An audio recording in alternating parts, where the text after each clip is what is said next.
our social relationships are the most important things in our lives, potentially. Humans think about other people pretty much all the time. We want to know what others do for work and what their preferences are and all this kind of stuff, but what we really want to know is, are they someone who's going to be good to me, friends with me, are they on my team, or aren't they? And I think that actually when we think about how much we ponder the social world, really what we're interested in is who's good and who's bad. My young nephews, who are an infant, a 3-year-old, and a 6-year-old, are strikingly obsessed with good guys and bad guys. They're very interested in bad guys getting their due and punished, and good guys sort of winning, and they remember the things that they're exposed to just in terms of these dimensions. So the idea was, well, is this something that is so important to humans that it might be something innate or present extremely early before we're experiencing, being stabbed in the back or somebody hitting us over the head? Is it something that we instinctively evaluate in others? So do we need to learn to do the things that we do as humans, or are they somehow built in? I was interested in trying to remove much of the cultural influences or experiential influences on the human mind. So when infants are in their first few months of life, before they've begun going to school, obviously, or had much experience with the media, or what their parents want them to do at particular times, what does an infant already do? What do they already understand? What do they already evaluate, like, dislike, etc.? Basically, we test for this by showing infants a series of puppet shows. So we have, say, 3 puppets. One puppet will have a particular goal. Maybe he wants to climb a hill, or pick up a dropped object, or open a box. And in alternation, we'll show them little events in which one puppet will help the guy get his goal, so get him to the top of the hill or open a box, and the other puppet will prevent the guy from getting his goal. So he'll take his ball away or push him down the hill or something like that.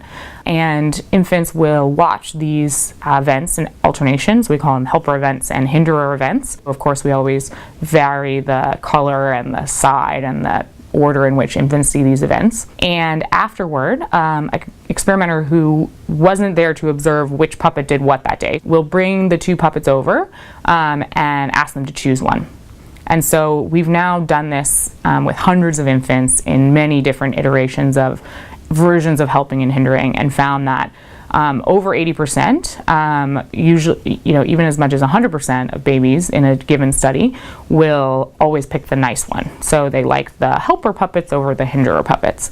And we found this as early as 3 months of age, sort of just when they're starting to socially smile and sort of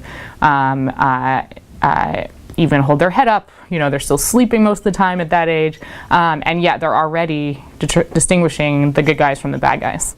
So what I think this says about the human mind is that the ability to distinguish those who want to help us versus those who want to harm us is something that's been laid down sort of in the design of our minds. And this isn't that surprising, right? We're an incredibly social species.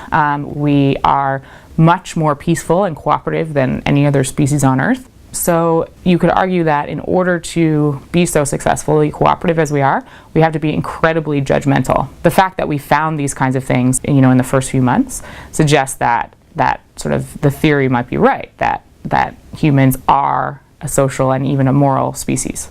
Developmental psychologists and educational psychologists have focused a lot on the role of varying experience in moral outcomes. So what makes a kid a bully? What makes a kid end up in juvie? What makes them end up being a caring Canadian?